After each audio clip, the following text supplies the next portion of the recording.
Bye-bye po. Thank you po. Behave yan sila ya kanina. Tama yung comment ko sa'yo nung umpisa. Ayan. Ano? Hindi po libre muna. Papa, wala nang gapak yan na stranded ako dyan pagka kulang ako.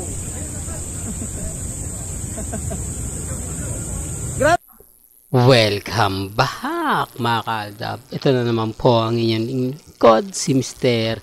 Destiny. At syempre dito po tayo magbibigay sa ating pinakamainit na update po ngayon sa social media mga kaaldab. Nakakatuwa lang po itong mga komento, mga kumakalat na talagang umaayon naman po talaga sa atin. Umaayon sa Instagram, sa Twitter at sa Facebook. Bukod sa issue po kay Ogie Diaz na fake news peddler, ay talaga naman pong pinag-uusapan din si Maine Fulkerson. Pero marami nagsasabi na kumbaga ano na lang daw po sa Lazada, parang hindi na nga puro ito, kumbaga yung tipong dating promotion ni Mengay, ngayon iba na nga po, si Katrina naman po. Di po ba halatang itchapera na talaga si Mengay pagdating sa mga ads ng Lazada. Hindi po ba kasi kailan lang si Alden Richards, pero si Mengay hindi po natin nakita, no? May mga bagay-bagay po na sabi ko nga po sa inyo, ini-edit lang nila, di po ba? Pero gaya na sinabi ko, depende to sa mga kumakalat, depende to sa mga nagre-react. Although sinasabi ni Mengay na nasa Lazada pa rin po siya, wala naman pong pilitan, di po ba? Marami kasing, hati kasi ang opinyon ng mga ilang netizen. Ito, pinusto ng Sonrox, di po ba? Alam nyo naman na sa Sonrox, si Mengay talaga yung pinagpepiestahan at pinag-uusapan. Pero may kanya-kanya tayong opinyon. May kanya-kanya tayong pananaw. Ang sa akin lang naman po, kung ano lang yung latest, kung ano lang yung trending, dun lang po tayo. Huwag po kayong padadala sa mga komento ng iba, sinasabi ng iba. Basta tayo, relax lang, chill lang. Hindi po ba? Yan naman po yung kagandahan. At sa mga nagsasabi na fake news tayo, okay lang naman po. Hindi po ba? Hindi naman po ako namimilit eh.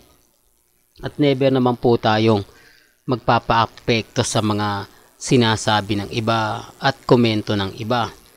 Hindi po ba? Real talk to mga kaaldab. Alam niyo sa totoo lang po mga kaaldab, dito sa channel ni Mr. Destiny, lahat-lahat po ng mga kaganapan, lahat-lahat po ng mga gusto niyo pong malaman, mapanood, mapakinggan, relax lang po kayo.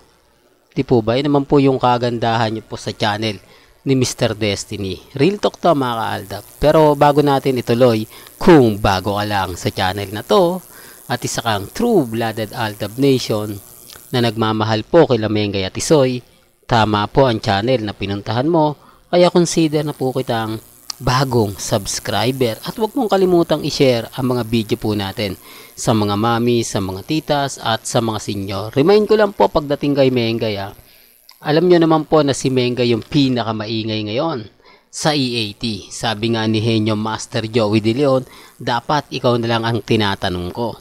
Dapat sa'yo na binabato yung punchline at madali mo na siyang magegets, di po ba? Patunay lang po yan na malayo pa po ang tatahakin ni Atasha Mulak. Kahit sabihin na natin si Mengay ang mentor niya, kung hindi naman po ito nakikitang nagbibigay update sa kanyang Instagram, sa kanyang Twitter, sa Facebook, wala rin po. Di po ba? Kaya guilty lang sila sa akin kapag sinasabi kong parang hindi naman si mentor ni Atasha si Mengay kasi walang bonding moment. Ang laki ng pagkakaiba ng mga panahon nila Maha, MJ at ni Miles sa EAT, sa Tape Incorporated o sa APT Studio. Di po ba? Doon bago magsimula yung palabas nagbabanding muna sila, nagpo-post sa Facebook. Di po ba? Sinasabi ko lang po ito para po sa kaalaman ng lahat. Sabi ko nga po sa inyo, dito po sa channel ni Mr. Destiny, lahat po ng mga gusto nyong mapanood, makita, relax lang, di po ba? Huwag po kayong papa-apekto, huwag po kayong basta-basta maniniwala. Ang importante lang naman po maging updated kayo. Sa mga nagsasabi ng fake news ako, okay lang, di po ba? Ang importante lang naman po kung ano yung latest, kung ano yung trending, dun lang po tayo. Wag po kayong basta-basta maniniwala sa mga sinasabi, komento, di po ba? Real talk mga kaaldab, kaya relax lang sa mga nagsasabi ng fake news, ganito ganyan, etc. etc. Okay lang po yan, di po ba? Wag po kayong basta-basta maniniwala sa mga sinasabi ng iba, pinapaliwanag ng iba. Ang importante lang naman po kung ano yung pinag-uusapan. Kaya kita nyo naman po, no, sa pagbibigay ng update, hindi tayo nagpapahuli at never naman po akong nagpapatalo.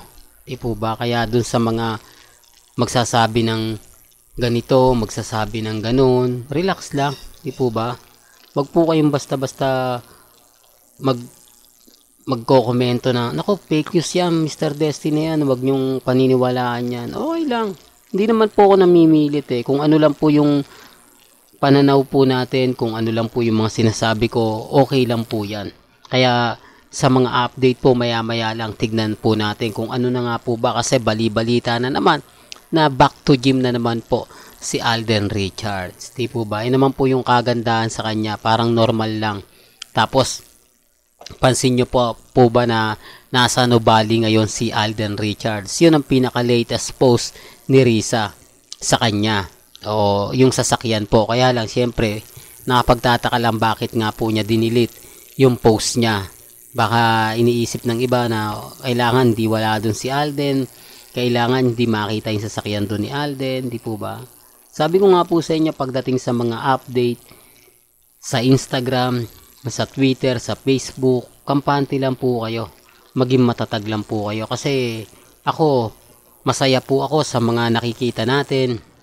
Masaya po ako, lalo na nga po kapag may mga ganap kay Alden at kay Mengay. Pag throwback po kasing pinapakita ako, ramdam natin yung presensya ng Armin at mga main fanatics. Lagi silang guilty.